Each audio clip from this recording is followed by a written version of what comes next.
It is looked down upon to struggle with substance abuse. It is seen as a legal issue where if any discernible ingestible sellable amount of drugs is found on a person or they are suspected of participating in trafficking, they are prosecuted.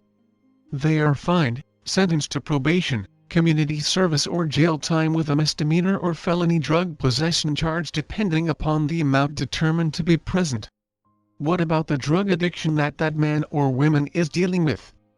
That is a medical problem, not a legal one. But, oftentimes, men and women spend months or years in jail not focusing on the health care that they need for the mental, emotional and physical changes that their body has undergone. During their time of drug use and imprisonment they are not focusing on a proper drug rehab program for their own health and recovery, but the community and government could take that interest for them and for the interest of the community upon that prisoner's release. Drug addiction and abuse is a general health problem for all communities. Whether someone is abusing alcohol, prescription drugs or street drugs, they still need help finding any local, state or government-supported drug rehab facilities or programs that can help them get onto the right track. These types of community provisions are particularly useful for individuals whose familial or community surroundings are polluted with drugs and criminal activity.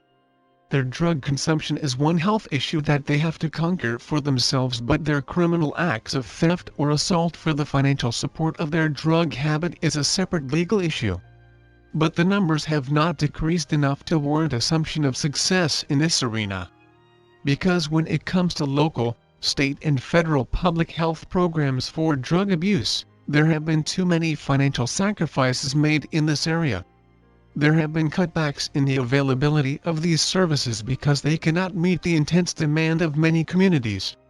And the lack of assistance with safe medically assisted detox or effective therapeutic rehabilitation does nothing for the prevention of or management of substance abuse in at-risk communities where criminal activity and substance abuse are connected in many ways.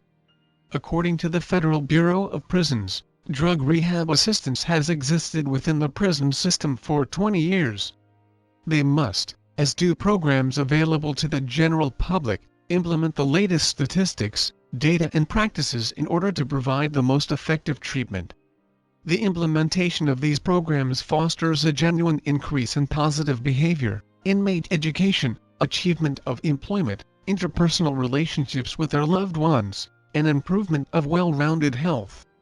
This also includes a marked reduction in relapse, criminality, recidivism and mental illness, which is reported on the Federal Bureau of Prisons website as a result of the use of their current drug abuse treatment strategy, which, as stated earlier about community programs, is only limited by the local, state and federal involvement in what each prison is able and willing to offer short and long-term sentence carriers, and which inmates will receive the much